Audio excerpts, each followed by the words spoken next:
On est sur le vallon du Stangalard, donc un site emblématique à Brest, une ancienne carrière qui a été rénovée dans les années 80 en un grand parc qui est très apprécié par les Brestoises et les Brestois.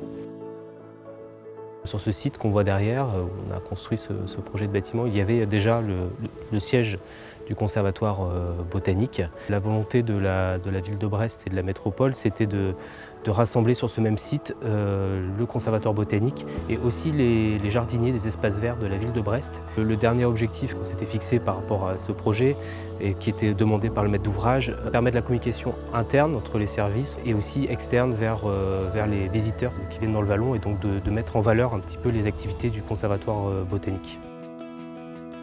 Donc ici, c'est une serre qui connecte en fait 3 bâtiments qui sont chacun indépendants. Et donc cette serre sert à la fois avec un usage thermique puisqu'elle isole, elle est orientée nord, elle participe à l'isolation thermique générale du bâtiment.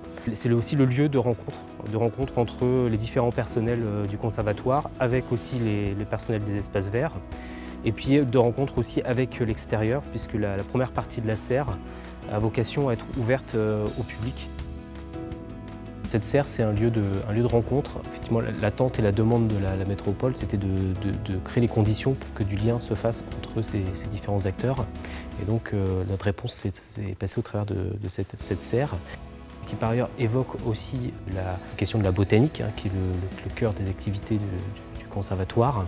L'espace dans lequel nous sommes, c'est un lieu qui a vocation donc, à être ouvert à l'extérieur, de mettre en place des expositions pour mettre en avant aussi les activités du conservatoire. Autour de cette serre, il y a par ailleurs des salles aussi qui sont disponibles et louables en fait, au sein des services de la ville de Brest. L'activité du conservatoire botanique, c'est de conserver des plantes en voie de disparition. Et donc la proposition qui a été faite avec le paysagiste qui nous accompagnait en tant que maître d'œuvre, donc Gilles Clément et Horizon Paysage, ça a été de travailler en fait, avec les botanistes du conservatoire botanique, de profiter de cette occasion pour valoriser, mettre en avant des plantes donc en voie de disparition. Puis à l'entrée du site, on retrouve aussi une ambiance de landes et de bruyères et pareil des plantes aussi qui sont elles, en voie de disparition. Tous les murs périphériques des 3 bâtiments principaux sont en ossature bois avec une isolation de paille, des bottes de paille de 37 cm qui ont été mises en œuvre à l'intérieur de murs caissons. L'ensemble a été préfabriqué en atelier au sein de l'usine Scob.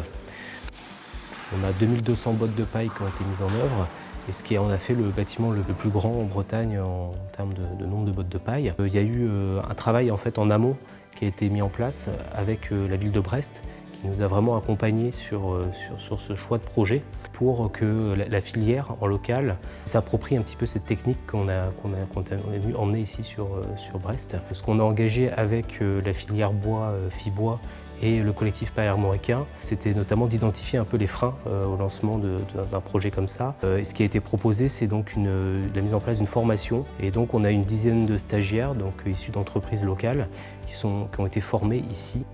L'enjeu autour de cette mise en œuvre innovante, c'était voilà, de sensibiliser les entreprises, mais au-delà des entreprises de charpente, sensibiliser tous les corps d'État à cette question-là.